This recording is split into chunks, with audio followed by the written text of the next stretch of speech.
പലപ്പോഴൊക്കെ നമ്മൾ നമ്മോട് പറയേണ്ട ഒരു കാര്യം എന്താണെന്നറിയോ? നമ്മളൊക്കെ ഇങ്ങനെ ജീവിച്ചു പോകുന്നുണ്ടല്ലോ, ഈ ജീവിതം എപ്പോഴാണ് അവസാനിക്കുക എന്നുള്ളത് നമുക്ക് വല്ല നിശ്ചയമുണ്ടോ? ഇല്ലല്ലോ. ഒരു പക്ഷേ ഇന്ന് തന്നെ നമുക്ക് നമ്മുടെ ജീവിതം നഷ്ടപ്പെട്ടേക്കാം, അല്ലെങ്കിൽ നാളെ നഷ്ടപ്പെട്ടേക്കാം, അല്ലെങ്കിൽ ഒരു കൊല്ലം കഴിഞ്ഞ്, അല്ലെങ്കിൽ 10 കൊല്ലം കഴിഞ്ഞ്, 20 കൊല്ലം കഴിഞ്ഞ്, 30 കൊല്ലം കഴിഞ്ഞ്, അല്ലേ? ഒരു പക്ഷെ ഇങ്ങനെ നീണ്ടു പോയേക്കാം. പക്ഷെ ഇതിന്റെ ഇടയിൽ എപ്പോഴാണ് നമ്മുടെ ജീവിതം പൊലിഞ്ഞു പോകുക എന്നത് നമുക്കറിയില്ല. അതുകൊണ്ട് നമ്മുടെ ജീവിതത്തിൽ എപ്പോഴും നമ്മൾ ഏറ്റവും മികച്ചതാകുവാൻ വേണ്ടി പരിശ്രമിക്കുക. എന്നാൽ പലപ്പോഴൊക്കെ ഇന്ന് ആളുകൾ എന്താ ചെയ്യുന്നത്?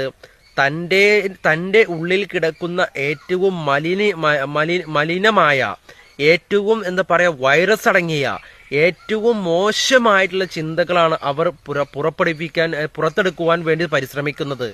എല്ലാവരുമല്ല, ചില ആളുകൾ. അതുകൊണ്ട് നിങ്ങൾക്ക് എന്ത് കാര്യം? ഒരു കാര്യവുമില്ല. നിങ്ങളുടെ ഉള്ളിൽ കിടക്കുന്ന നെഗറ്റീവ് ചിന്തകളെ നിങ്ങൾ മാറ്റി നിർത്തുകയും അത് എന്താ പറയാ, കുറച്ച് കൂട്ടിയിട്ട് കത്തിച്ച് എന്താ പറയാ വെണ്ണീറാക്കുകയും ചെയ്യുക. എന്നിട്ട് ആ ഇടങ്ങളിൽ നിങ്ങൾ പോസിറ്റീവ് എനർജി എന്താ പറയാ നിറയ്ക്കുക. അങ്ങനെ നിറയ്ക്കുമ്പോൾ എന്ത് സംഭവിക്കും? ഒരു പുതിയ തലമുറ, ഒരു പുതിയ പോസിറ്റീവ് തലമുറയെ നമുക്ക് വാർത്തെടുക്കുവാൻ സാധിക്കും നമ്മളിലൂടെ. നമ്മളാണ് അതിന്റെ കാരണക്കാരി, അല്ലേ? പരിശ്രമിക്കുക, ചിന്തിക്കുക, ആലോചിക്കുക, എന്നിട്ട് തുടർന്നുകൊണ്ടേയിരിക്കുക കേട്ടോ.